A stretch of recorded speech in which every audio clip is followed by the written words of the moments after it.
Bonjour à tous, j'espère que vous allez bien. Je vous souhaite la bienvenue dans cette nouvelle vidéo sur la chaîne Mathilde Tricote. Ça fait quelques semaines que je ne suis pas venue vous voir.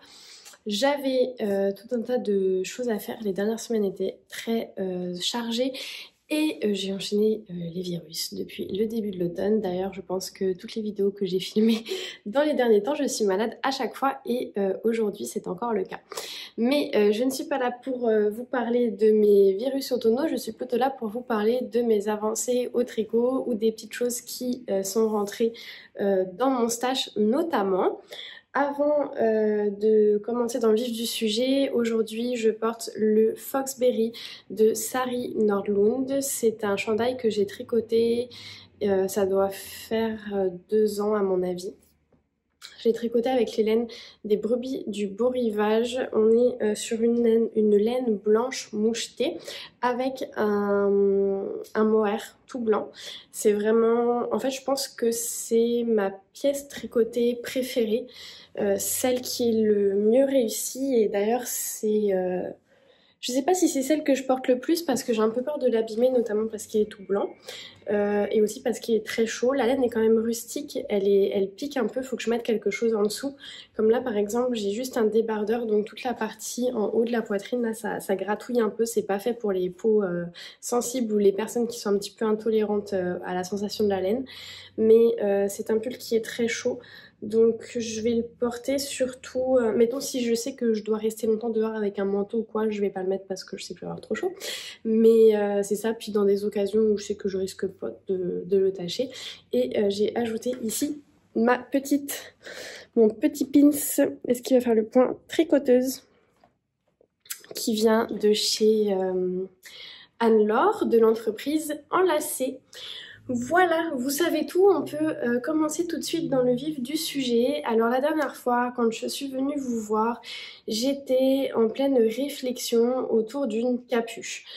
Il y a 2 ans, quelque chose comme ça, j'avais tricoté la capuche au lit et je l'aimais beaucoup, je l'ai beaucoup portée, mais j'aimais pas trop le fait qu'elle parte un petit peu en pointe sur le derrière de la tête et j'avais fait des côtes autour du visage et ça faisait en sorte qu'elle était très resserrée et que ça donnait vraiment une impression de lutin combiné à la petite pointe. Et donc je voulais m'en tricoter une autre et j'étais un petit peu en hésitation parce que j'aimais beaucoup le look de la capuche au lit. D'ailleurs je pense que je me suis trompée de nom à l'instant quand je vous ai dit la capuche que j'ai tricotée il y a 2 ans, c'est la capuche Bombec d'Atelier Émilie. Là, j'aimais beaucoup le look de la capuche au lit, mais j'aimais bien la dernière capuche d'Émilie qui était la capuche Billy, qui elle avait un plastron. Et nous avons Nicole, que j'embrasse très fort, qui m'a fait un beau cadeau parce qu'elle m'a offert la capuche Billy, ce qui m'a permis de combiner les deux en fait, la capuche au lit et la capuche Billy pour donner ceci, qui est donc une capuche au lit avec un plastron. La capuche au lit, c'est un patron qui m'avait été offert aussi l'hiver dernier. Donc bah voilà, hein, je vous ai déjà spoilé, en fait elle est déjà terminée. Dans le fond j'ai tricoté sur à peu près 1 mois, mais comme je suis pas venue filmer depuis, bah, c'est ça qui s'est passé entre les 2 vidéos. Alors la capuche au lit et la capuche Billy se tricotent en DK avec un fil de fingering et un mohair éventuellement. La capuche Billy, elle est avec des sortes de côte style brioche un petit peu, tandis que la Holly elle est toute en jersey. Le plastron sur Billy est beaucoup plus long, moi je l'ai fait un peu plus court par flemme principalement parce que j'avais hâte d'en terminer et parce que bah, comme vous le savez peut-être, je vis au Québec, donc j'ai quand même un manteau d'hiver qui est très chaud et je ressentais pas forcément le besoin d'avoir non plus un plastron trop long puisque de toute façon je sais que j'ai pas spécialement froid.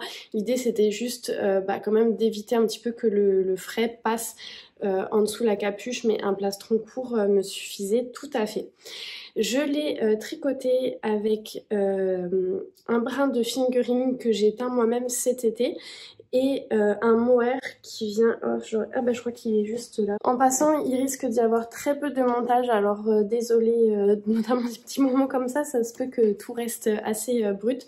Tout simplement pour que vous ayez la vidéo le plus tôt possible, parce que vu mon état de maladie, de fatigue et mon taux de trucs à faire, c'est sûr que si je me mets à faire du montage, la vidéo sortira dans 3 mois. Donc un brin de fingering. D'ailleurs, il m'en reste... je crois qu'il m'en reste un écheveau à la vente de ce verre là, mais je vais voir, je vais peut-être bloquer le site web, parce que là ce qui se passe c'est que, pardon je dévie, mais si vous me suivez depuis quelques temps, vous savez que depuis le printemps j'ai lancé une boutique en ligne en fait, avec des accessoires tricot et un petit peu de laine teinte à la main depuis cet été. Mais en fait j'ai mis tout ça sur la glace, comme on dit ici, depuis à peu près cet automne en fait, pour 1001 raisons. Et là le site fonctionne encore, mais je pense que je vais peut-être bloquer l'accès au site pendant quelques temps. Je sais pas si je le remettrai actif ou pas, peut-être le temps au moins de vendre ce qui me reste. En fait, j'ai pas prévu de parler de ça spécialement la vidéo, mais dans cette vidéo, mais puisque ça vient sur le sujet. Normalement, j'ai beaucoup aimé cette expérience. La seule chose, c'est que depuis quelques temps, en fait, j'ai trop de choses à gérer. Et du coup, j'avais moins envie en fait de consacrer de temps à ça. C'est pour ça que j'ai décidé de mettre ça sur pause et que je sais pas si ça va redémarrer. Honnêtement, l'expérience était super belle, ça a super bien fonctionné, mieux que j'espérais. J'ai fait de super belles rencontres, j'ai adoré le processus, etc. Mais faut un petit peu faire des choix sur les choses sur lesquelles se concentrer dans la vie. Et voilà, je suis pas sûre d'avoir envie de continuer à y consacrer du temps. Cela dit, ça se peut très bien que je change d'avis. Là, j'ai une grosse période qui s'en vient pour moi de changement avec... c'est ça, des semaines à venir qui vont être très chargées. Peut-être qu'une fois que tout ça sera passé, que tout va redescendre un petit peu, peut-être que j'aurai vraiment envie de m'y remettre, on verra. C'est pour ça que je dis pas spécialement que je vais fermer la boutique définitivement, mais sûrement que je vais fermer l'accès au site pendant quelques semaines, le temps que j'ai pas forcément de temps à y consacrer. Initialement, je voulais profiter de cette période de fin d'année pour vous faire des belles promotions, pour moi liquider un petit peu mon inventaire et puis vous faire plaisir. Le problème c'est qu'avec la grève de Post Canada c'est très compliqué. Moi j'avais commencé à faire les démarches un petit peu pour me rapprocher bien avant la grève et tout ça. C'était plus au niveau des tarifs de colis etc. que je m'étais renseignée, mais bref, j'avais commencé à me rapprocher d'autres transporteurs, mais j'étais pas allée au bout des processus. Et comme en ce moment je mets tout ça un petit peu sur pause, j'ai pas forcément envie de trop me prendre la tête. De toute façon les autres transporteurs, ça devient un peu problématique aussi pour eux avec la grève de Post Canada. Donc tout ça pour dire que peut-être si Post Canada reprend à fonctionner normalement, peut-être que je vous en reparlerai, que je ferai une belle vente en ligne, je mettrai le site actif et tout. Mais c'est ça, en attendant je vais mettre ça un petit peu sur pause. Bref, désolée, je sais que ça intéresse pas tout le monde. Je sais que dès que je parle de la boutique, il y a plein de gens qui se désabonnent. Je sais pas.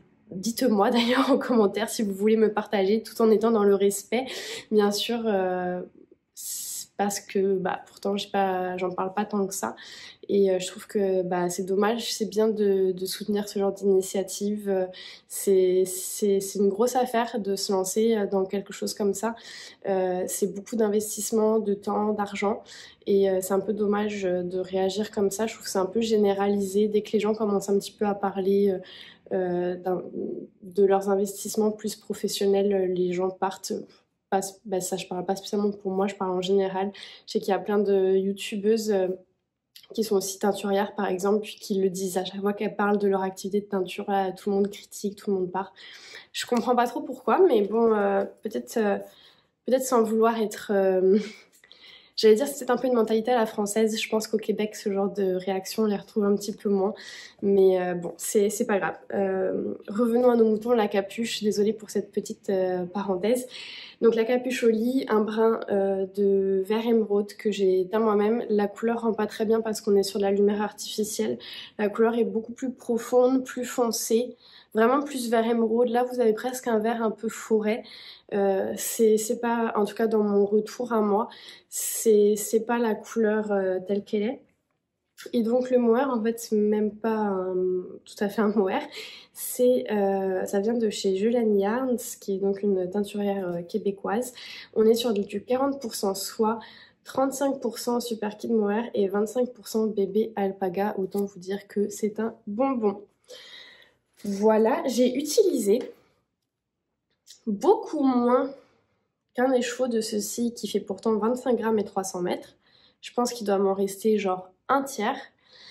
Et beaucoup moins d'un écheveau aussi. J'ai vraiment été étonnée. Je pensais que j'allais avoir besoin de d'entamer un deuxième écheveau de chaque. Et pas du tout. Il me reste vraiment, je pense, un quart, un tiers de chacun de mes écheveaux. Donc bon, tant mieux. J'ai fait la taille, je saurais plus trop vous dire, j'ai un petit peu fait un mix parce que j'étais pas du tout sur le bon échantillon. J'ai tricoté avec des aiguilles plus serrées que recommandé.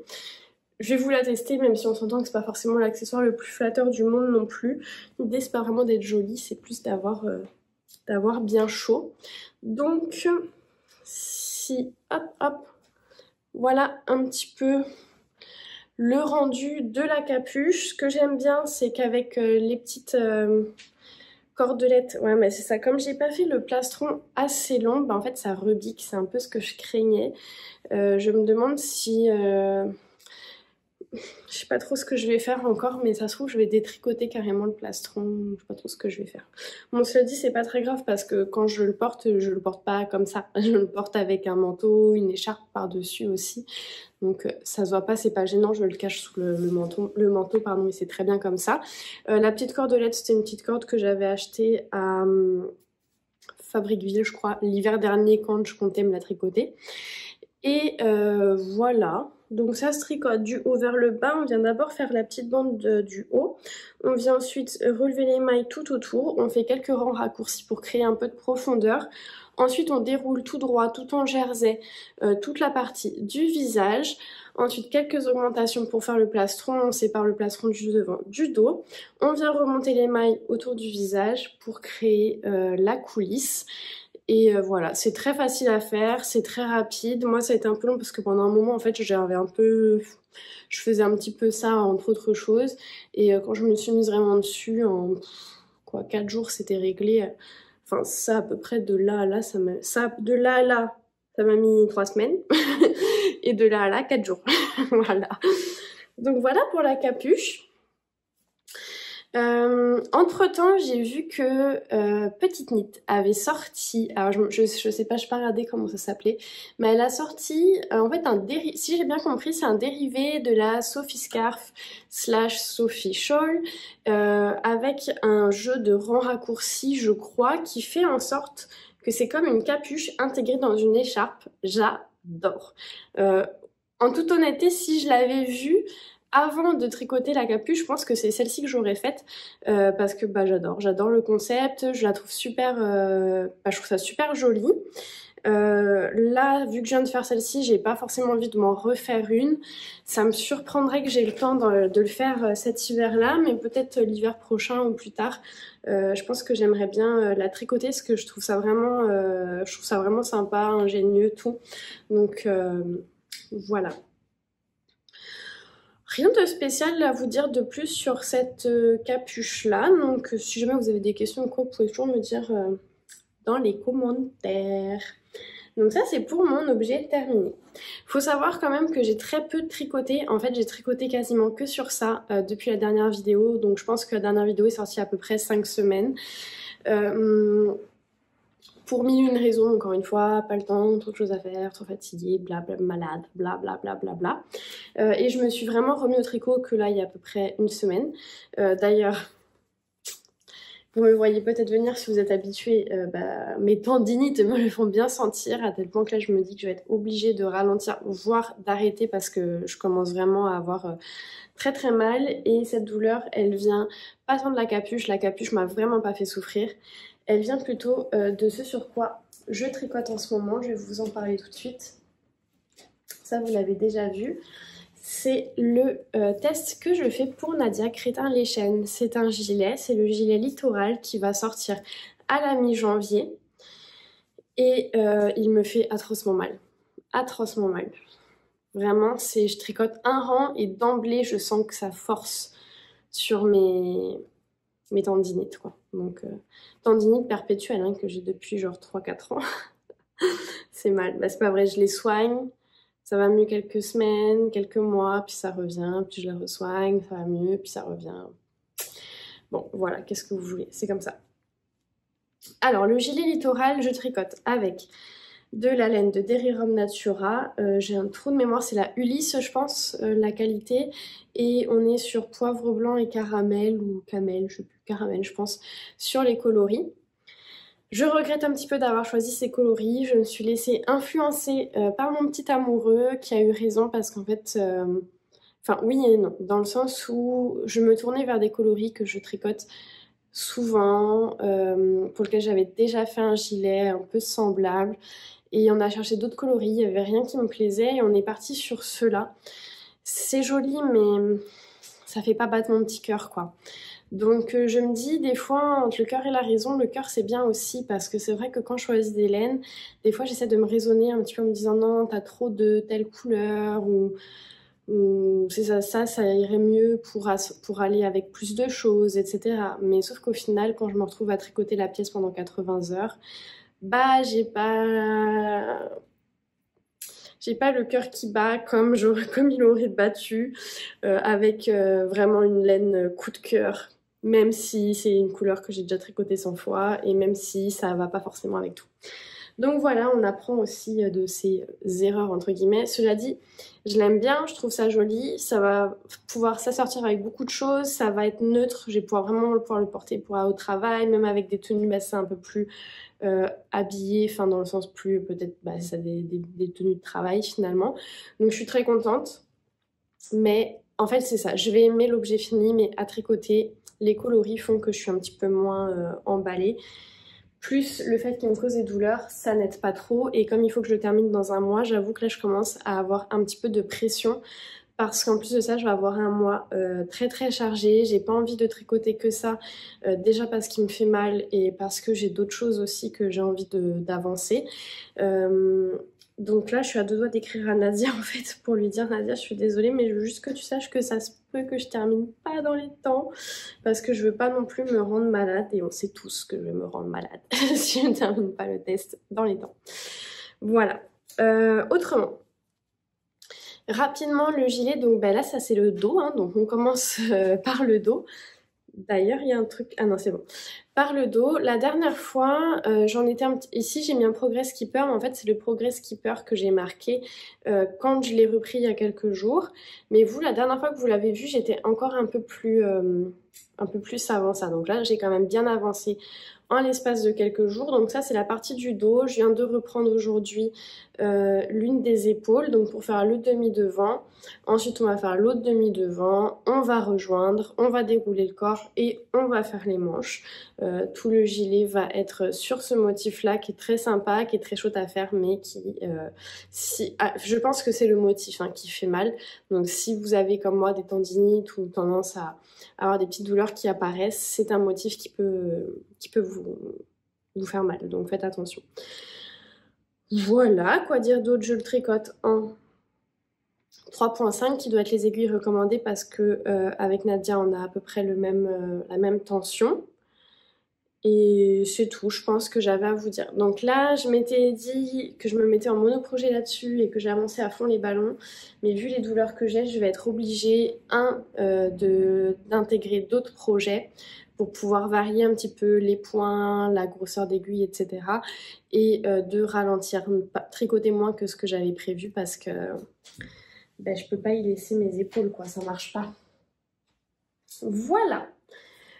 Ensuite, donc ça c'est donc projet terminé, il n'y en a qu'un. Projet en cours, il faut savoir que j'ai abandonné 2 projets il y a quelques jours. Ce sont 2 paires de chaussettes pour lesquelles, pour chacune en fait j'avais tricoté une chaussette, il manquait la deuxième. C'est des chaussettes que j'ai tricotées en début d'année. La première je l'avais commencé en janvier, la deuxième en mars. Elles ont dormi toute l'année, elles attendent leur sœur. Il y a un modèle sur lequel j'étais pas trop fan, et l'autre que j'aimais énormément mais j'avais pas la motivation de le reprendre. Et là j'ai pris la décision que ça prenait trop d'espace mental et qu'il fallait que je m'en débarrasse. J'ai pas réussi à sauver la laine, c'était trop compliqué parce qu'il y avait plusieurs coloris, c'était tricoté depuis longtemps donc la laine avait vraiment pris le pli, etc. Donc tant pis, je m'en suis débarrassée. Ça fait toujours mal au cœur. En plus, c'est de la belle laine, la laine de teinturière. Mais ça m'a vraiment soulagée de me dire, allez, 2 projets en moins parce que j'ai accumulé beaucoup de projets cette année. J'ai passé toute l'année avec 7, 8, 9, 10 projets en cours, ce qui ne me ressemble pas. En temps normal, je suis plutôt autour de 2, 3, 4. Je me suis écoutée, mais le problème c'est que mes projets n'avancent pas et que j'ai plusieurs projets, même encore maintenant, qui datent du début d'année, qui attendent, et ça m'embête un peu de commencer 2025 avec les boulets de 2024. De toute façon, c'est ce qui va se passer puisque j'ai au moins 2 tricots en cours que je veux terminer mais qui sont commencés depuis longtemps. Il y a le Zweig que j'ai remis sur pause et il y a la petite canette Nana que j'avais commencé avec Sophie. D'ailleurs, Sophie, je me demande, je crois pas qu'elle l'ait terminée non plus, Sophie au fil de la ruche, mais en même temps, je suis tellement en retard dans les podcasts que ça se peut que j'ai peut-être loupé, ou peut-être elle en a parlé il y a longtemps, ou je sais pas, mais je crois qu'elle l'avait pas fini non plus. Et Nana, c'est pareil, c'était donc une petite canne à tricoter du livre-mouche et ses amis de Cynthia Vallée. Et c'est pareil, elle me faisait des douleurs pas possibles, c'est pour ça que je l'avais arrêtée. J'ai jamais reprise depuis et j'aimerais la reprendre, surtout qu'elle était quand même bien avancée. Donc voilà. Qu'est-ce que je disais du coup, ce projet terminé, ce projet en cours sur lequel je me consacre, quelques projets qui dorment. Il y a un projet qui dort depuis plusieurs années qui est un châle de reste. En fait, je voulais tricoter tous mes gros restes. Si la caméra bouge un peu, c'est mon chat qui passe, ça bouge comme ça sur les pieds. Merci Dobby. Et j'avais passé toutes mes laines, Deka, worsted, etc. pour faire comme un gros châle moche. L'idée c'était pas d'avoir quelque chose de beau, mais juste un gros châle qui resterait sur le canapé, un peu dans le style le Matilda. Donc il y a vraiment un châle triangulaire basique. Sauf que j'ai laissé de côté et puis en fait je suis pas trop convaincue. Du coup j'avais pris la décision il n'y a pas si longtemps que ça de tout détricoter ce que j'avais fait parce qu'il n'y avait pas de temps avancé que ça. Je vous montrerai une prochaine fois parce que il est pas très loin mais là j'ai pas envie d'aller le chercher. Et de plutôt faire quelque chose du style la Excavation Blanket qui est donc une couverture en fait avec des restes triangulaires classiques. Bon, je dis elle parce que c'est la plus simple qui me vient à l'esprit, mais ça sera peut-être autre chose. Sûrement que quand je vais m'y mettre, je vais étudier un peu le projet, voir s'il y a d'autres patrons qui pourraient m'intéresser. Mais c'est quelque chose qui pourrait débuter prochainement, d'autant que Sophie au fil de la ruche lance un cal de couverture qui va courir à peu près, en tout cas sur une bonne partie de l'année prochaine. Donc ça va sûrement me motiver aussi à lancer ça. Et il va y avoir un custom dans les prochains jours, c'était pas prévu. En fait, c'était prévu sans être prévu dans le sens où ça fait longtemps que je dis que je veux faire un grand châle, puisque le seul grand châle que j'utilise vraiment, qui soit pas... Parce que j'ai 2 grands châles qui sont en laine assez épaisse, qui sont bien pour aller dehors. Mais pour l'intérieur, c'est trop gros, trop lourd, trop volumineux, tout. Et après ça, j'ai des châles en fingering à 2 écheveaux qui sont bien, mais qui sont pas assez volumineux. Et j'ai juste mon Géogradient de West. Sauf que le Géogradient de West, il est quand même assez coloré. Il est pas bariolé parce que les coloris sont quand même à peu près neutres, mais il y a beaucoup d'informations visuelles. Et du coup, je voulais me refaire un autre grand châle, mais qui soit peut-être un petit peu plus sobre. Et j'ai pensé au châle... pardon. Au châle de Stephen West, le cal en fait, qui fait tous les hivers à Noël. L'année dernière, c'était le Glittering Snowscape, je crois. Cette année, j'ai oublié son nom. Mais il faisait un châle qui me plaisait bien. C'était pas non plus un immense coup de cœur, mais j'aimais quand même bien. Je trouvais assez simple, assez sobre. Il demandait pas 36 écheveaux parce qu'il y a beaucoup de châles que j'aime bien de Stephen West, mais il faut 5 écheveaux, plus du mohair, plus machin. Et là, j'avais vraiment pas du tout envie de mettre de l'argent dans de la laine. Et j'ai pas un si gros stash que ça, même s'il a un petit peu augmenté cette année par rapport aux années précédentes. J'ai pas tant d'écheveaux que ça. J'ai surtout pas tant d'écheveaux que ça qui se coordonnent. Je pensais le faire tout uni avec... bah c'est ça, sauf qu'en fait j'ai que 2 quantités chandail en écheveau, donc le choix était très réduit, dont l'une c'était jaune et j'avais pas du tout envie de me tricoter du jaune en châle. Donc bref, j'ai un peu farfouillé, ça a été un petit peu compliqué, mais finalement mon choix s'est arrêté sur 2 laines que j'ai achetées en début d'année. Quand j'étais de passage en France, j'avais fait une commande chez Arco Ericiam, enfin pas chez elle directement, mais dans une boutique qui vendait ses écheveaux, et j'avais ces 2 écheveaux. Ils sont un petit peu différents parce que y en a un qui est sur une base plus blanche et l'autre plus jaune un peu. Mais ils sont des coloris, en fait les bleus foncés sont vraiment exactement les mêmes. Donc c'est un petit peu ce qui les rapproche. Et ça me prenait un 3e écheveau. J'ai farfouillé, j'ai pas vraiment trouvé, et comme j'avais pas envie de trop dépenser dessous et que de toute façon je m'étais quand même laissé la porte à choisir une laine de teinturière, mais j'ai pas trouvé ce que je voulais, j'ai pris tout simplement de la Jawol de chez Lang. C'était le coloris qui se rapprochait le plus en fait de ce fameux bleu qu'ils ont en commun.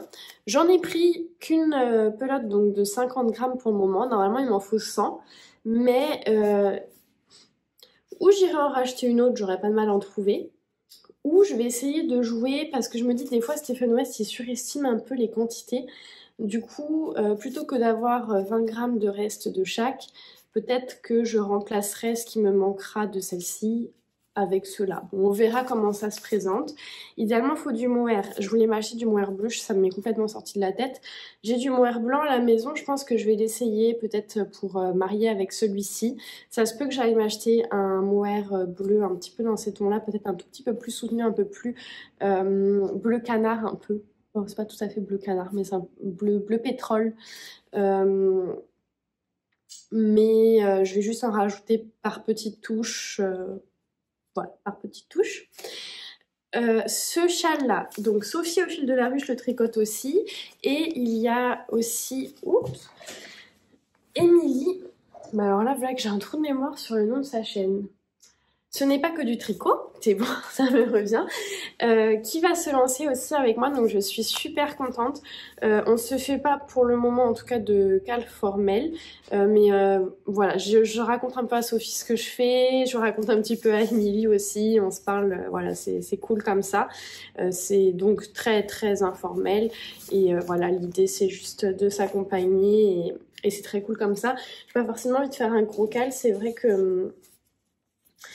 j'ai beaucoup apprécié l'année dernière, je crois, j'avais fait un tout petit cale, on était quoi, 3, 4, 5 pour le châle, je crois qu'en fait on a fait plusieurs trucs, mais je crois qu'au final c'était le châle Sorbetto qui nous avait réunis, et c'était génial, on était vraiment pas nombreuses, et je trouve que ça nous a vraiment permis d'apprendre à nous connaître, ça nous a vraiment permis de sympathiser, on a parlé de plein de choses, on s'est donné plein d'inspirations, VS les cales où on est 20, 30, 40, 50, 60, c'est une toute autre dynamique. On s'entraide, on se montre nos avancées, c'est cool, mais il n'y a pas ce côté proximité. Et c'est plus de ça que j'ai envie en ce moment. Donc c'est pour ça que voilà, je vais pas organiser de cale ou quoi, mais juste c'est cool de tricoter une pièce avec une très copine, surtout que bah, Sophie et Émilie, c'est des personnes que j'aime beaucoup, même si on se connaît pas dans la vraie vie, dans la vie de tous les jours. C'est quand même des personnalités que j'apprécie, ça fait longtemps qu'on discute. Donc bah voilà, c'est agréable de partager un petit projet en commun. Donc voilà pour le châle de Stephen West. Ça fait à peu près le tour de ce que j'avais à vous dire. Maintenant, j'aimerais juste vous montrer 2-3 petites choses. Des choses que j'ai achetées, des choses que je prépare pour Noël, des choses que j'ai reçues pour mon anniversaire. Donc ça va pas être très long, c'est pas un très gros déballage, mais juste voilà, j'avais envie de vous montrer un petit peu. La première chose, c'est que cet été, j'avais commandé chez Bulbe Bizarre un écheveau de laine mystère, je sais pas si vous vous souvenez, Et je m'étais demandé, en fait, depuis le mois de juillet que je l'ai reçu, je le garde précieusement emballé pour mon anniversaire. Et donc j'ai déballé le colis et j'étais assez contente. En fait, c'est pas du tout quelque chose que j'aurais acheté par moi-même, mais les coloris me plaisent. Je vais vous montrer tout de suite. Tadam! Donc, c'est le coloris surprise. En fait, je pense pas que ce soit vraiment un coloris, mais c'est un kit à chaussettes, 85% de mérino, 15% de nylon. On a 80... Ah oui, on a... Non, c'est ça, on a 100 grammes et 20 grammes. Je ne sais pas du tout encore ce que je vais en faire. Je sais pas à quel point j'aime les petites paillettes qui sont un peu trop grosses à mon goût. Mais c'est sympa, j'aime bien quand même qu'on m'emmène dans cet univers-là, je trouve ça cool. J'aimerais peut-être le mettre en valeur autrement que dans des chaussettes, mais en même temps, tu sais, je me dis par exemple comment ça s'appelle le châle là que tout le monde faisait en début d'année? Est-ce que c'est le châle Odile, je crois, si je dis pas de bêtises? Vous savez, qui se fait avec un échou, un mini, justement, avec une petite partie de dentelle. Pourquoi pas, ça pourrait être sympa, mais c'est juste que je sais pas. Moi, si, je pense que je le porterai, peut-être au printemps, à l'automne, pourquoi pas. Je vais réfléchir, mais en tout cas, je suis super contente. C'est la première fois que j'ai entre mes mains de la laine de chez Bulbe Bizarre. C'est une teinturière que j'aime beaucoup. Je regrette que malheureusement, elle soit presque tout le temps en rupture de stock. Ça c'est un peu dommage. À chaque fois que je veux commander, il y a pas de stock. Et j'avais voulu acheter son calendrier de l'Avent cette année, mais elle m'avait dit qu'elle livrait pas, elle voulait pas le livrer à l'international. Donc c'est un petit peu dommage aussi, surtout que quand on offre la livraison à l'international, c'est le client qui paye principalement. Ça dépend évidemment de la politique, mais moi j'étais prête à payer les frais de port, les risques de frais de douane, etc. Peut-être l'année prochaine, je le referai en faisant livrer chez ma mère ou dans ma belle famille et me faire renvoyer. Mais bon, c'est toujours c'est un peu compliqué, surtout que des fois les calendriers de l'Avent, ils arrivent un peu dernière minute. Donc s'ils arrivent dernière minute en France, après le temps que ça arrive ici, avec le temps des fêtes et tout, c'est jamais trop sûr, quoi. Donc on verra. Mais bref, je suis très contente de pouvoir découvrir sa laine. Les couleurs sont assez intenses. C'est très cool. Je suis très contente de sortir de ma zone de confort. D'ailleurs, si vous vous posez la question, je pense que je l'avais dit dans la vidéo précédente, mais attention, ça va bouger, il y a mon chat qui est de retour. Cette année, il y a peu de calendrier de l'Avent. Ça me manque sans me manquer. Je pense que l'année prochaine, je vais m'en acheter un, faire un, je sais pas encore. Mais en fait, il faut que je mène une réflexion autour de ça, parce que il y a plusieurs choses qui me chicotent dans les calendriers de l'Avent. La première, c'est les calendriers de l'Avent de mini. Je trouve que 24 mini, c'est trop compliqué à utiliser, à moins vraiment de faire un projet spécial avec les mini et tout, mais c'est pas trop mon délire. Là, je vois, l'année dernière, on avait fait j'avais reçu un calendrier de l'Avent qui m'avait été offert super généreusement, sans retour, et encore un immense merci. En plus, c'est génial parce que c'est les laines que j'ai reçues, les accessoires, je les ai utilisés tout au long de l'année et c'est trop cool. À chaque fois que je veux faire quelque chose, j'y repense. Ça me fait vraiment très chaud au cœur. Puis je trouve toujours incroyable la générosité que peuvent avoir certaines personnes. Mais j'avais aussi fait un swap du calendrier de l'Avent avec les tricopines et c'est cool aussi. J'ai utilisé pareil tout au long de l'année et je trouve ça génial. Mais quand je regarde le stock, et pourtant, comme je vous dis, j'en ai utilisé tout au long de l'année pour différents projets. Mais quand je regarde mon stock, j'ai l'impression que ça n'a pas bougé, ça n'a pas descendu. Donc, si je me dis tous les ans, on rajoute un calendrier de l'Avent là-dessus, au bout de 3, 4, 5 ans, on se retrouve avec une tonne de mini, quoi, qui servent à rien. Donc, c'est un peu dommage. En tout cas, moi, je trouve que j'ai beaucoup trop de restes et de mini à l'heure actuelle. Par contre, je sais qu'il y a certains calendriers de l'Avent qui proposent différents formats avec des kits à chaussettes, des échos de 100 grammes, de 50 grammes. Ça me plaît plus. Mais bon, le problème, c'est que c'est des sacrés budgets quand même. Les calendriers de l'Avent, c'est rare de trouver en bas de 300 $ minimum. Donc, bon. C'est pour ça que je suis pas sûre. M'en faire un, peut-être j'aimerais ça. Peut-être en faire un tout au long de l'année. J'avais réfléchi déjà cette année. Pour cette année, je l'avais pas fait finalement. Mais j'y repense un petit peu quand même. Je me dis que ça peut être cool au fur et à mesure d'acheter des petites choses. De faire acheter aussi, mettons, quand je vais en festival de laine, préparer un petit budget, donner mon enveloppe à la personne qui m'accompagne et lui dire, bah voilà, choisis ce que tu veux dans ce budget-là, et puis mettre dans le calendrier de l'Avent pour se garder des petites surprises. Je trouve ça cool aussi. Occasionnellement, quand ça se présente, bah, c'est acheter des kits mystères ou quoi pour se garder un peu de surprise. Mais ce qui me questionne aussi, c'est l'idée d'avoir 24 cadeaux sur un mois. Quel est Oui, bien sûr, il y a le concept de l'avant, je comprends, mais je sais pas, je trouve que ça fait beaucoup d'un coup en fait. Est-ce que j'aimerais peut-être pas plus me faire un calendrier annuel, des petits cadeaux à ouvrir tous les mois? Je sais pas, faut que je réfléchisse. C'est toujours... J'ai déjà réfléchi à ça l'année dernière et c'est toujours pas clair dans ma tête. Alors voilà, si vous avez un avis là-dessus, partagez-le moi. Vraiment, ça m'intéresse de connaître un petit peu votre point de vue. Peu importe bah, ça, que ce soit pro, anti calendrier de l'Avent ou pro calendrier de l'Avent mais sous une autre forme. Ce qui est cool de le faire soi-même aussi, c'est qu'on n'est pas obligé de le faire tourner qu'autour de la laine. Si on a différentes passions, on peut rajouter d'autres choses. Ça peut être de petites gourmandises aussi, des accessoires autres. Bon, voilà les histoires du calendrier de l'Avent. Oui, parce que je vous parle... je suis en train de refaire le film. Pourquoi j'en suis venue à parler de ça? Parce que je parlais de bulbes bizarres. Ensuite, je voulais vous montrer quelques cadeaux que j'ai reçus pour mon anniversaire. Donc le premier que j'ai sous la main, c'est une petite merveille choisie par ma sœur adorée que j'aime de tout mon cœur. Et en plus, qui vient de la compagnie Entre Sœurs Hélène, qui est une teinturière québécoise. Et avant d'aller plus loin, je tiens à remercier Nicole. J'espère ne pas me tromper de prénom, j'ai vérifié, mais je crois que c'est ça. Nicole qui a aidé ma sœur lors de son choix à la boutique de Victoriaville. Donc un grand merci et un grand bonjour. Bonjour Nicole. Merci pour ton aide, ma soeur a beaucoup apprécié. Alors, entre sœurs Hélène, on est sur le coloris Fananat. Non, fête d'automne. Bah, ça veut dire quoi Fanana alors? Je sais pas. La base c'est ananas et composition 80% mérino, 20% nylon et on est sur du 115 grammes et voilà la merveille. Ça m'a vraiment étonnée de ma sœur parce que... attendez, là ça fait le point sur mes yeux encore, c'est un peu pénible. Ah, je pense que l'on y est. Je trouve que c'est pas ses coloris. Par contre, il lui irait hyper bien. Quand je l'ai sorti tout de suite, je me suis dit, oh, ce serait beau ça sur toi.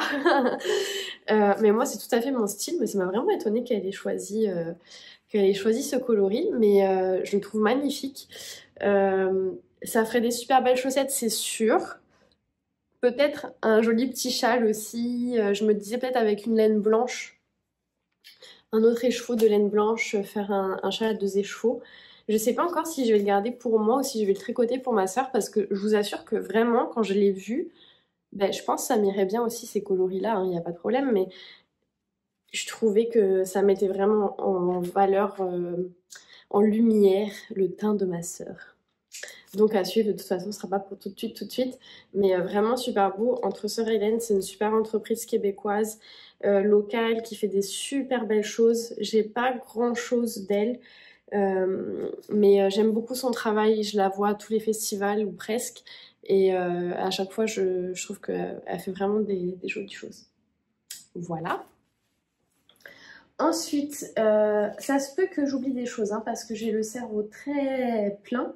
J'avais beaucoup de choses à vous dire donc ça se peut que j'oublie des affaires. J'avais demandé à ma soeur, en fait j'avais envoyé une petite liste. Je lui avais envoyé une liste de choses pour qu'elle pioche dedans pour lui donner des idées, mais en fait, elle m'a tout pris. Que voulez-vous?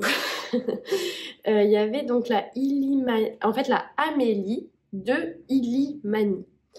Je sais pas si c'est canadien, fabriqué au Pérou. Lavage à la main, c'est du 56% de soie, 40% de bébé alpaga, 4% de mérino, et on a 150 mètres. Je sais pas si c'est 50 ou 100 grammes. C'est très léger. À mon avis, c'est 50 grammes. Je crois que c'est 50 grammes. C'est beau, mais c'est surtout très doux. Très très doux. L'idée, c'était de me faire peut-être un petit cache-cou. Ou des mitaines. Ou un bonnet. Mais quelque chose proche du visage, ça pourrait être cool. Fait que voilà la petite merveille. J'ai eu un contrant aussi parce que depuis tout ce temps que je tricote, je n'avais pas de contrant. Donc je faisais un contrant, j'utilisais un contrant sur le téléphone, mais c'est vrai que c'est pas... Enfin, faut tout le temps avoir le téléphone à côté, quoi, donc c'est pas toujours pratique. Et là, on va faire un contrant Coconut, mais que j'ai pas porté de main, il est de l'autre côté de la caméra. Mais très bien, très bien. Franchement, au début, j'en avais proposé un autre qui était beaucoup moins cher, qui était moitié prix. Quand elle m'a dit il n'y a pas et tout, je lui ai dit non, le prends pas, vraiment, enfin, je lui ai pas dit le prends pas, mais je lui ai dit que je trouvais ça un peu cher pour ce que c'était. Mais en fait, je pense que ça les vaut parce que la qualité est vraiment au rendez-vous. Donc, si jamais vous posez la question, bon, j'utilise depuis quelques jours, hein, mais il est vraiment bien, celui de Coconut, le blanc transparent. Ensuite, j'ai perdu. Ça pareil, j'en avais pas encore, je sais pas comment ça s'appelle exactement là, les Flox Multitool Floop Stitch Markers, les petites affaires comme ça. J'avais bien envie d'essayer, ça sert un petit peu à plein de choses en fait là si vous connaissez pas. Ça peut servir aussi bien si vous perdez une maille, bah, sécuriser la maille, ça peut servir à faire des torsades en mode aiguille auxiliaire, ça peut servir à plein de choses, ça peut servir même de marqueur. J'en avais pas, donc ça me tentait de tester. Je l'ai pas encore testé, il faut que je le sorte de son emballage pour que je pense à le prendre quand je tricote. Et j'ai aussi reçu cette brosse. Je suis super contente parce que jusqu'à présent, j'avais un rasoir, le rasoir classique là, le Glitter, je crois, ça s'appelle. J'utilise très peu, je ne le trouve pas extraordinaire du tout. Et là, c'est une brosse. Et j'ai pas testé encore, mais je pense qu'elle doit être très bien. C'est Coconut aussi. Je vais regarder si j'avais des bouloches, mais j'ai pas vraiment de bouloches. J'ai l'impression peut-être un peu sous les bras.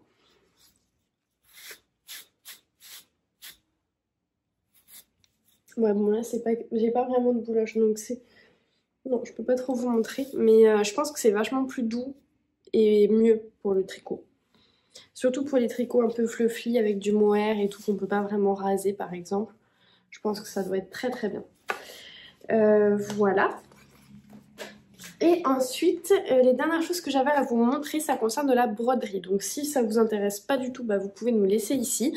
Margot, Christian, si vous êtes devant votre écran, vous pouvez sortir de la vidéo aussi parce que vous n'avez pas besoin de voir ce qui s'en vient, à moins que Noël soit déjà passé. En broderie, alors cette année, je n'ai fait aucun cadeau de Noël tricoté, aucun, zéro. C'est la première fois depuis que je tricote. Je pense que c'est la première fois depuis 2020 ou 2021 que je ne fais pas de cadeau de Noël tricoté. Mais j'ai décidé de faire de la broderie parce que ça me tentait, parce que c'est beaucoup plus rapide.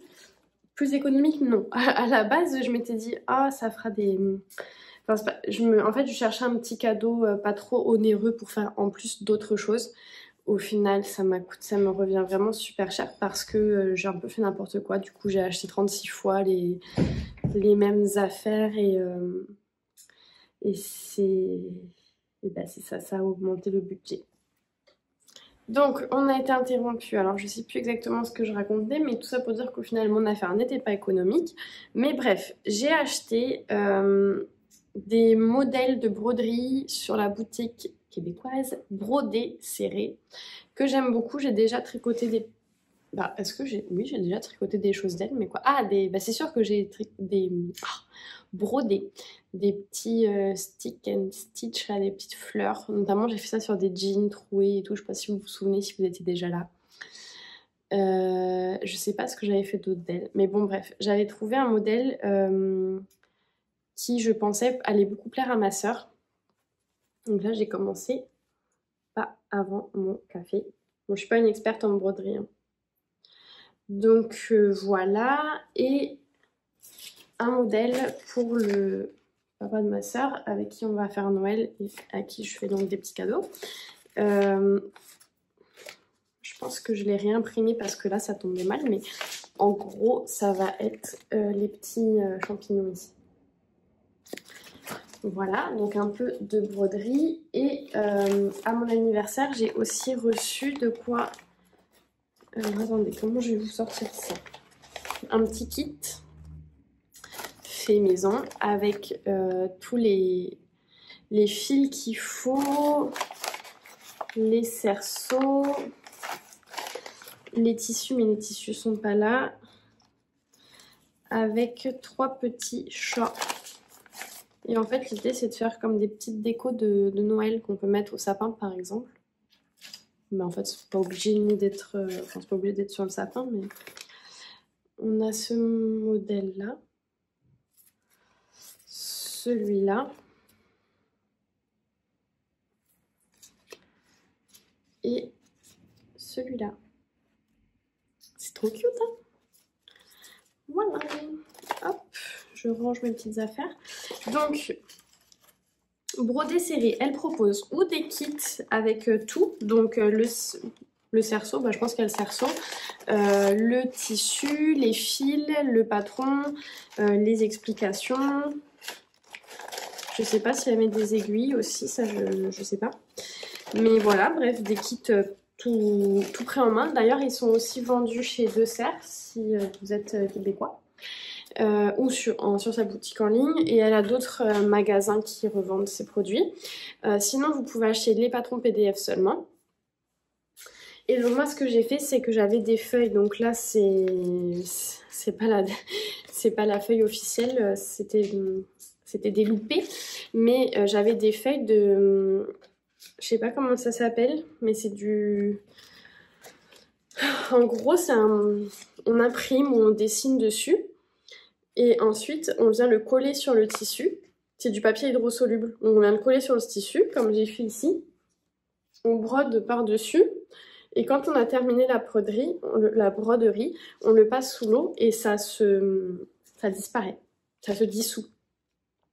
Donc j'ai imprimé toutes mes choses là-dessus. Comme je vous dis, le problème c'est que le papier il était arrivé déjà plié, ça faisait plusieurs mois que je l'avais et du coup il y a certains endroits qui étaient vraiment marqués comme ça, donc j'ai dû imprimer plusieurs fois pour pas qu'il y ait de plis en fait au mauvais endroit. Et donc voilà, donc j'ai imprimé sur ça directement dans mon imprimante de maison classique. J'ai découpé, collé ça sur des bouts de tissu. Alors les tissus c'est ça aussi, c'est que j'avais pas de tissu approprié et quand j'ai commencé ça j'étais chez ma soeur et chez ma soeur il n'y avait pas vraiment de boutique de quoi que ce soit. Donc j'ai essayé d'improviser un peu, d'acheter des t-shirts en coton lambda, d'acheter des espèces de sacs un peu en toile, mais en fait ça n'allait jamais. Du coup au final je suis allée acheter de la vraie toile à broder chez Deux Serres, mais je trouvais que c'était super cher. Franchement j'en ai acheté un parce que j'en avais besoin, mais je pense que ce que je vais faire après ça c'est que je vais aller dans une boutique, un magasin de tissus en fait, et je vais acheter genre 1 mètre sur 1 mètre de coton d'un tissu adapté en fait, puis comme ça j'aurai de quoi faire pour la suite. Donc voilà, je trouve que c'est chouette, c'est une bonne alternative de projet fait main. On peut en faire des plus ou moins gros, comme par exemple si je voulais offrir le petit chat en moins de 30 minutes, mon cadeau serait plié. Là c'est un petit peu plus long, mais pas tant que ça non plus. Là il me reste du coup à peu près 1 semaine pour faire les deux. Comme je vais tomber en vacances vendredi, j'ai prévu de peut-être plus faire ça pendant les vacances, là entre samedi et mardi, je sais plus quand c'est Noël, mais bon par là. Et voilà, je sais pas si j'aurai l'occasion de vous montrer le produit fini, mais je voulais quand même vous en parler un petit peu. Bah écoutez, je crois que ça fait le tour de ce que j'avais à vous dire. Ce qui est sûr, c'est qu'il ne devrait pas y avoir d'avancée fulgurante de quoi que ce soit avant un petit moment. Donc, il n'y aura pas de vidéo pendant quelques semaines, normalement, à moins qu'il y ait quelque chose qui me passe à travers la tête d'ici là. Donc ne vous inquiétez pas, tout va bien. Je pense que je vous en avais déjà parlé, mais ça, je ralentis un peu le rythme des vidéos. J'aimerais reprendre un rythme un peu comme avant, peut-être pas aussi soutenu. Je faisais quand même des vidéos toutes les 2 semaines. Ça se peut que je reprenne pas forcément ce rythme-là, mais je pense qu'à partir du printemps prochain, à partir de mars-avril. Je vais recommencer à faire du contenu un peu plus régulier, mais c'est ça, on peut pas mettre son temps et son énergie partout. Ça m'a fait du bien aussi de me couper un peu des réseaux, de tricoter vraiment pour moi et pas pour les vidéos, sans avoir la pression de me dire faut qu'il y ait une avancée, etc. Même si je sais que vous, en tant que spectateur, vous vous en fichez un peu, mais c'est quand même une pression inconsciente de se dire bah faut qu'il y ait des choses à montrer, etc. Donc ça m'a fait du bien cette petite pause là, mais je suis quand même toujours très contente de vous retrouver occasionnellement et comme je vous dis, j'ai pour projet de reprendre un rythme plus régulier à l'automne prochain, mais d'ici là, voilà, il y aura des vidéos toutes les 3, 4, 5, 6 semaines, dépendamment de mon avancée. Là, principalement, je vais tricoter sur le gilet littoral. Je vais tricoter sur le châle, le châle de Stephen West là que je vous ai dit, et je vais aussi avancer le gilet que je tricote pour ma maman, que je dois avoir fini pour février, mais je pense que je le reprendrai une fois que j'aurai terminé le littoral, mais normalement elle devrait l'avoir à temps, je l'espère en tout cas. Je pense que c'est tout ce que j'ai à vous dire. Je pense pas qu'on se reparlera d'ici Noël, donc je vous souhaite de joyeuses fêtes de fin d'année. Peu importe que vous soyez entouré ou pas, le principal c'est que vous soyez bien, que vous vous sentiez bien. Et puis voilà, je sais que c'est pas toujours c'est un temps très joyeux et attendu pour certains. En fait, j'ai l'impression que Noël c'est un peu tout l'un tout l'autre. C'est très joyeux et très attendu pour certains et très triste et redouté pour d'autres. Alors je vous souhaite à tous de passer un joyeux temps des fêtes. Je pense bien à vous et je vous dis à très bientôt pour de nouvelles aventures tricotesques. Bye bye!